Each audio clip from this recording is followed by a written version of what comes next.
इतने कष्ट क्यों आ रहे हैं, फिर भी इतने कष्टों का भुगतान हम क्यों कर रहे हैं।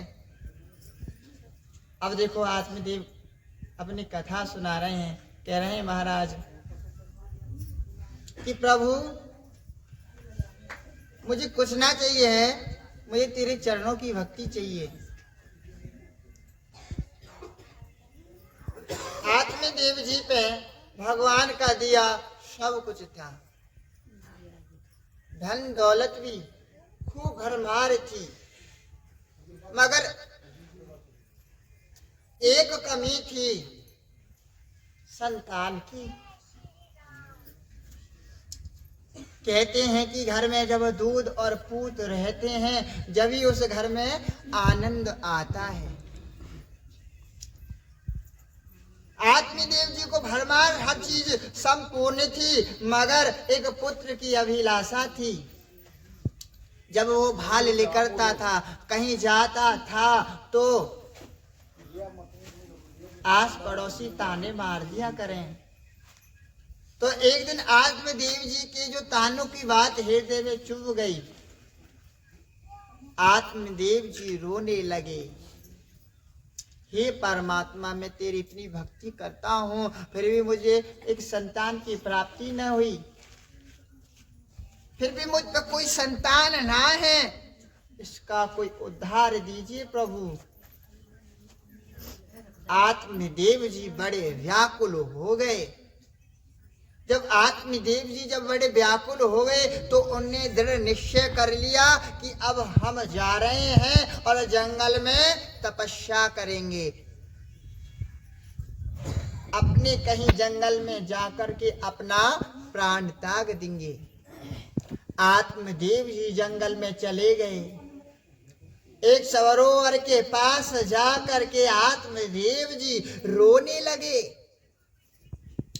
हे परमात्मा अगर मुझको संतान नहीं मिली तो मैं आज अपनी आत्महत्या कर दूंगा, आज मर जाऊंगा। एक पुत्र की अभिलाषा में।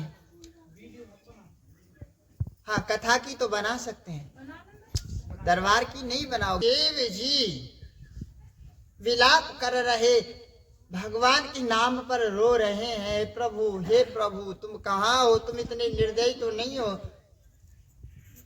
वहां से एक महाराज जी जा रहे थे, बड़े महापुरुष संत महात्मा वहां से गुजर रहे थे। उन्होंने देखा कि ये आवाज कहाँ से आ रही है, कोई भगवान का भक्त होगा जिसकी यहाँ आवाज आ रही है, चलो चलकर मिलना चाहिए। और आत्मदेव जी सरोवर पे बैठे प्रभु को पुकार रहे, संतान के लिए विलाप कर रहे। संत जी उनके पास आए। आत्मदेव जी उन संत के चरणों में गिर गए। आत्मदेव जी संत के चरणों में गिर गए और कहने लगे, हे प्रभु, हे संत महाराज, मुझको आप ही संतान देंगे। अगर आपने मुझे संतान नहीं दी तो मैं आपके चरणों में अपने प्राण त्याग दूंगा। अब महाराज अपने मन में विचार करने लगे, अरे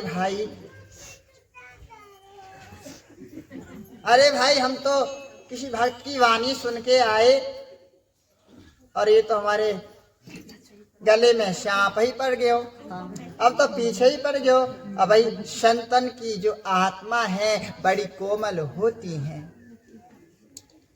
संत जी समझा रहे हैं आत्मदेव जी को, जितना तुम विलाप अपनी संतान के लिए कर रहे हो इतना विलाप अपने प्रभु के लिए कर लो। संतान आपका साथ नहीं देगा, प्रभु साथ आपके देंगे। संतान की धन माया आपके काम आए ना आए, प्रभु का जो एक एक नाम गुणगान आपके काम आएगा, वो ही आपकी धन माया है। जितना सुमरन करेंगे, संत जी समझा रहे हैं कि पछताओगे तुम। अब आत्मदेव जी तो संतान के लिए इतने मोह आसक्त हो गए। उनको कुछ नहीं सूझ रहा था, कुछ भी नहीं सूझ रहा था। उन्हें तो बस केवल संतान की परवाह थी। मगर आत्मदेव जी के कर्म में कोई संतान नहीं थी। मगर कहते हैं संतन की वाणी, भक्तन की वाणी फल जाती है, परमात्मा नव जाते हैं। वहां लिखे हुए को भी वहां बदल देते हैं। उसके कर्म में संतान नहीं थी, 7 पीढ़ी तक नहीं। मगर एक संत भगवान की लाज रखने के लिए परमात्मा ने नियम बदल दिया, उनको संतान दी। अब भला देखो किस प्रकार संतान दी है। अपनी झोली में से एक फल सेब का निकाल के दिया। कहा आत्मदेव जी उठो पुत्र, उठो बेटा, आपको संतान अवश्य मिलेगी, चिंता मत करो। बड़ा ज्ञानी था, मगर मोह में आसक्त हो गया संतान। उठो पुत्र, तुम्हें संतान मिलेगी, वे फल तुमको दे रहा हूं, ये फल जाकर के अपनी मिश्रानी को दे देना, अपने घर के मेंबर को दे देना। आत्मदेव जी बड़े प्रसन्न हो गए, बड़े खुश हो गए। संत महाराज ने कहा कि ये फल दे देना, मेरी बिटिया खा लेगी तो गर्भवती हो जाएगी।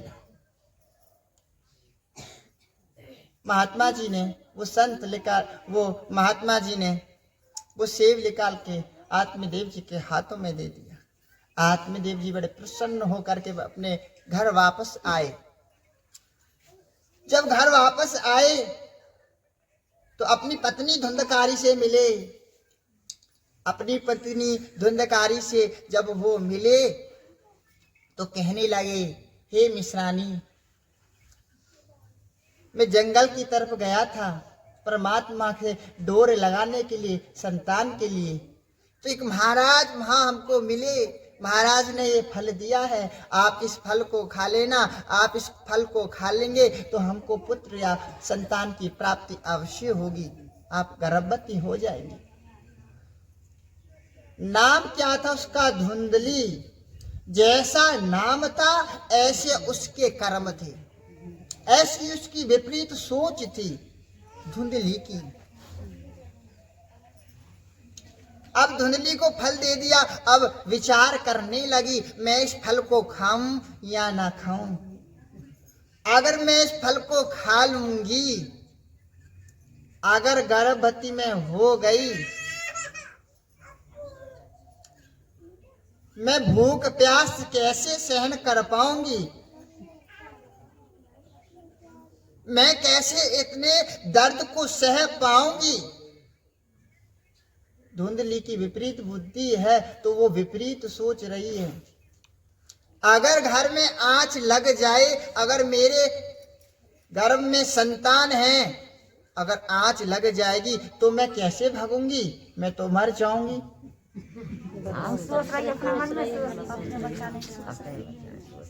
विपरीत बुद्धि, क्योंकि उसकी बुद्धि विपरीत सोच रही है।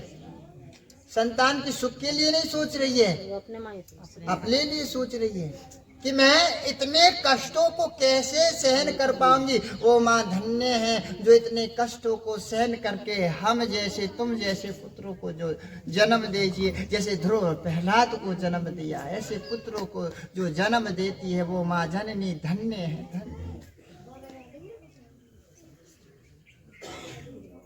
अब उनकी बहन आती है उनसे मिलने के लिए, बहन को अपनी कथा सुनाती है। अब बहन को जैसे ही अपनी कथा सुनाई, बहन जी क्या करूं महाराज, पंडित जी ये फल लेके आए और ये फल खाऊंगी, मैं गर्भवती हो जाऊंगी, मुझे गर्भ का कष्ट सहन नहीं हो पाएगा, मैं गर्भवती नहीं होनी चाहती। ऐसा कोई उपाय बता दो जिससे मुझे कोई कष्ट भी ना सहना पड़े और पुत्र भी हो जाए। उनकी बहन बड़ी गरीब नहीं थी, कोई ना उनकी बहन देखो उनको सोच दे रही है, सीख भी नहीं दे रही है, गलत सोच बता रही है, दे रही है, जैसी बुद्धि ऐसी काम हो रहा है। देखिए महाराज यहाँ क्या होता है। अब उनकी बहन कह रही जो फल है इस फल को तुम गाय को खिला दो, आने वाले समय में मैं गर्भवती हूं, मेरे से जो संतान होगी उस संतान को आप ले लेना, मैं बहुत गरीब नहीं हूं, मेरी संतान को आप ले लेना और आप गर्भवती होने का ढोंग पाखंड करना, झूठ बोल देना। अब धुंधली जैसे कुछ समय बीते, धुंधली झूठ बोलने लगी, प्रभु मिश्रानी पंडित जी मैं अब गर्भ से हूं। इतनी सुन के पंडित जी को बड़ी खुशी महसूस हुई, बहुत खुश हुए। धीरे धीरे समय व्यतीत हुआ, धीरे धीरे जब समय व्यतीत हुआ तो जो धुंधली थी अपनी बहना के यहाँ गई, माए के बहाने से कोई बहाना लेकर रह गई है।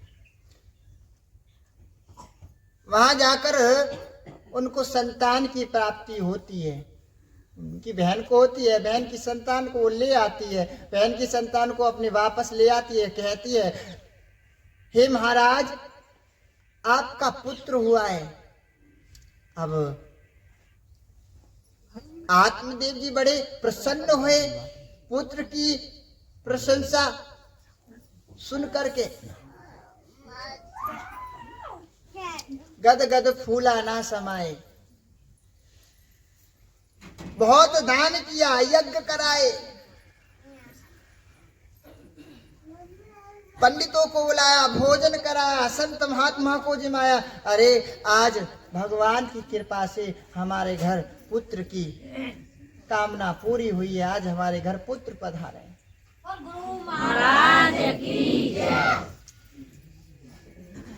अब देखो यहाँ क्या होने को जा रहा है। मिश्रानी धुंधली घर में कुछ समय बिताती है तो बच्चा भूखा रो रहा है। जब बच्चा भूखा रो रहा है तो आत्मदेव जी से कह रही है, आत्मदेव जी मेरे सतनों से तो दूध नहीं उतर पा रहा है और ये भूख से विलाप कर रहा है, ऐसा करें ना मेरी बहन के वहां संतान हुई और वह संतान होते ही मर गई, मेरी बहन को बुला लीजिए, कम से कम वो अपने दूध को तो पिला दे। आत्मदेव जी ने आज्ञा दे दी, जाओ न्यू मस्त। अपनी बहन को बुलाया, दूध पिलाया और कुछ समय बाद जो फल गाय को दिया, जो फल गाय को दिया और वो फल आनंद के रूप में आ रहा है। गौ माता गर्भवती वहां हो जाती है उस फल को खाने से। फल को खाने के बाद एक गौकर्ण नाम का वहां पुत्र उत्पन्न होता है। आधा शरीर मनुष्य जैसा और कान केवल गौ जैसे। आत्मदेव जी बड़े प्रसन्न हो गए, बड़े प्रसन्न हो गए। ओहो भाग्य, आज मेरे घर दो दो पुत्र पधारे, कहा तो एक भी ना था, आज दो दो खुशियां मेरे आंगन में पधारी। पंडितों को बुलाया, यज्ञ कराए, महाराजों को भोजन प्रसाद पवाया, सबने भोजन प्रसाद किया है। धीरे धीरे समय व्यतीत होता है,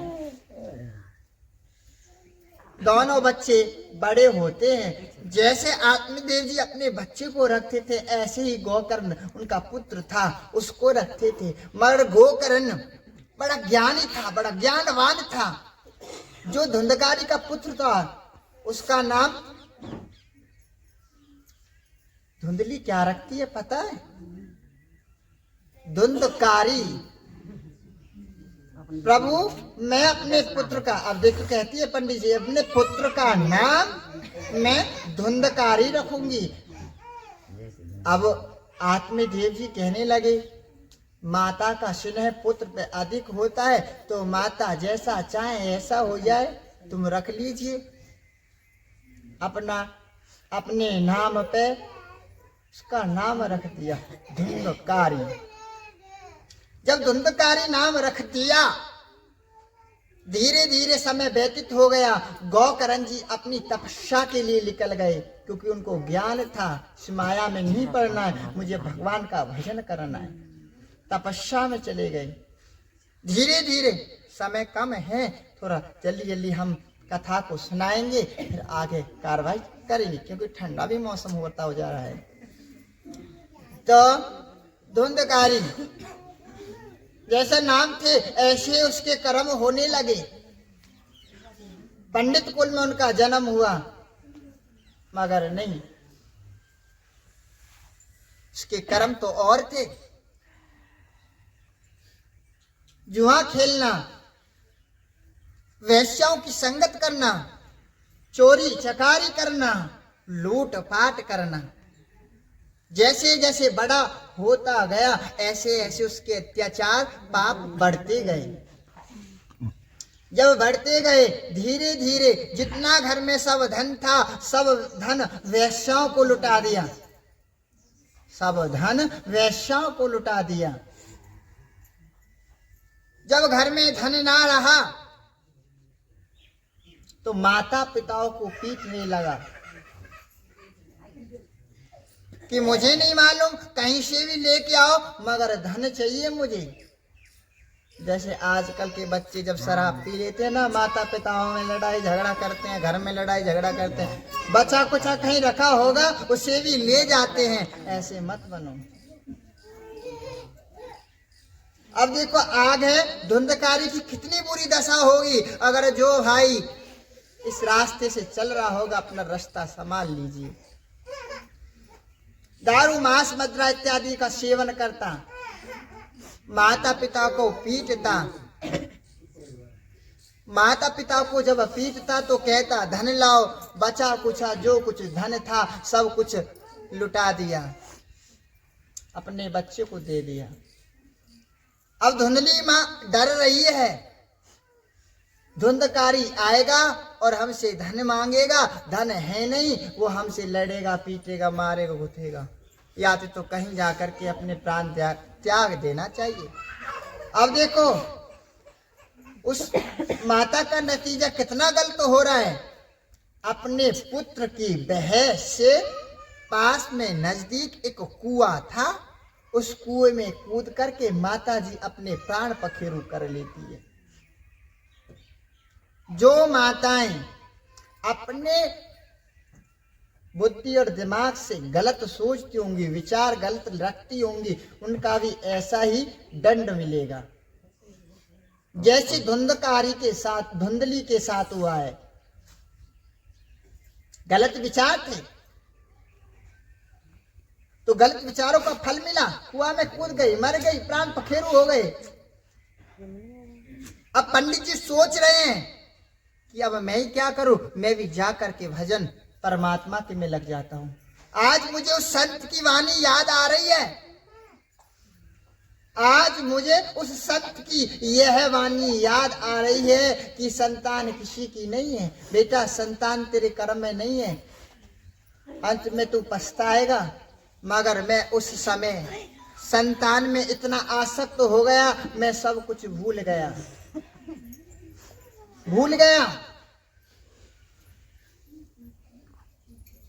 अब देखो महाराज जी चले जाते हैं, पंडित जी वन की तरफ तपस्या करने के लिए। घर खाली हो गया, ऐसे एक धुंधकारी बचा।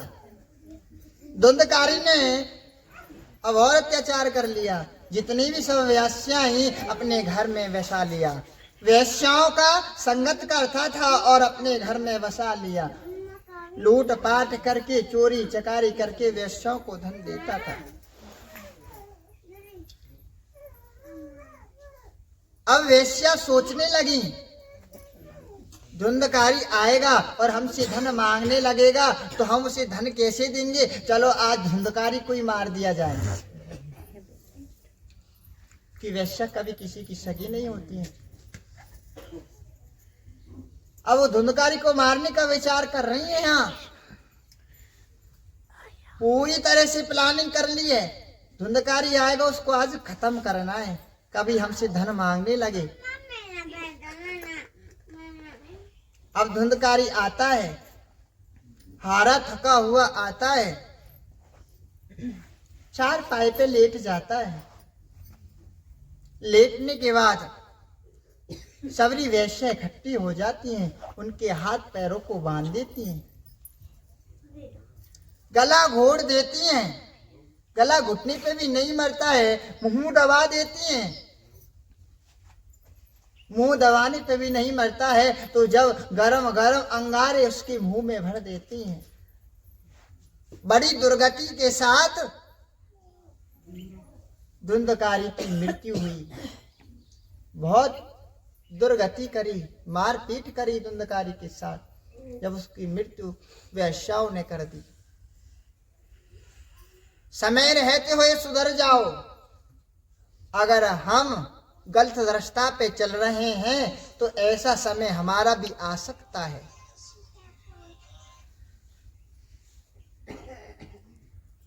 जैसे समय धुंधकारी के साथ आया। गलत का फल हमेशा गलत मिलता है, उसे गलत मिला। अब देखो धुंधकारी प्रेत बन गया, प्रेत योनि में चले गया। जो दुष्कर्म करता है, जो दुष्कर्म करता है वो प्रेत योनि में जाता है, भूत योनि में जाता है। दारू, मांस, मदिरा इत्यादि मोह स्त्रियों में आसक्त होना, यह हमारे अंदर जब यह कष्ट प्रवेश हो जाए तो समझ लेना हम नरक की तरफ जा रहे हैं। फिर हमें भी प्रेत बनना है। प्रेत बन गया। अब देखो उनका भाई जो गोकर्ण था वो वन से तपस्या करके वापस आता है तो उनको पता लगता है कि उनके भाई की मृत्यु हो गई है, माताजी मर गई हैं और पिताजी वन की ओर तपस्या के लिए चले गए हैं। जब आते हैं तो रात को गोकर्ण अपने घर में विश्राम करते हैं। विश्राम जब गोकर्ण करते हैं तो प्रेत बन करके गोकर्ण को सताता है। गोकर्ण की आंख झपकती हैं, वैसे चीखों की आवाज उनको आती है, कभी रोने की आवाज उनको आती है। उनको तड़फा रहा है। वो जब तड़फा रहा है तो गोकर्ण कह रहा है, हे प्रेतजन जो भी हो मेरे सामने आओ। जब वो रोता हुआ भाई के सामने गिड़गिड़ाता हुआ, हे भाई मुझे बचा लो, मैं नरक की ओर जा रहा हूँ, प्रेत बन के भूखा प्यासा मैं यहाँ भटक रहा हूँ, भाई आप ही मुझे बचा सकते हो। मगर नहीं, गोकर्ण को मुक्ति मिली क्योंकि वो पिंडदान अपने गोत्र से कर रहा था, मगर पुत्र था किसी और का, तो उसे मुक्ति कहाँ से मिल जाती। फिर गोकर्ण ने तपस्या करी सूर्य नारायण की।